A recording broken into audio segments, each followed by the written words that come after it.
Here is the charge at a car park in Spain. The car park is 0.024 euros per minute. So John has parked his car at this car park, and he drove in at the time 10:45. When he drove out of the car park, he had to pay €8.40. And we need to work out what time John drove out of the car park. So let's work out how many minutes €8.40 is. So if we do 8.40 divided by 0.024, we get 350. So that means that John must have been in the car park for 350 minutes. So what we need to do is the time 10:45, and we've got to add on 350 minutes.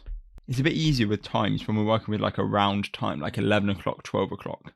To get to 11 o'clock, we need 15 minutes. So I'm going to do 11 o'clock. I'm going to get 15 minutes from here, giving us 335 minutes. So what I did there was 350 minus 15. Now I want to work out how many hours is in 335 minutes.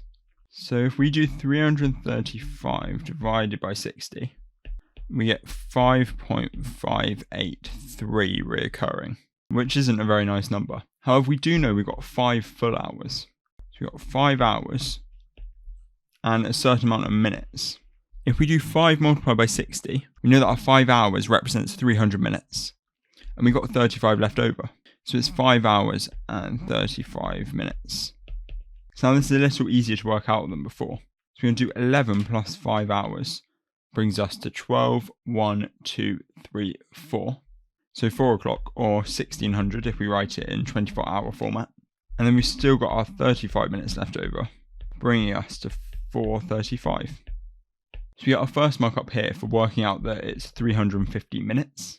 We got a second mark for going through some sort of process to work out what time that is in the end. This is the way I thought about it in my head, but if there's a different way you thought about it, that's great. And the final mark for the correct time of 4:35.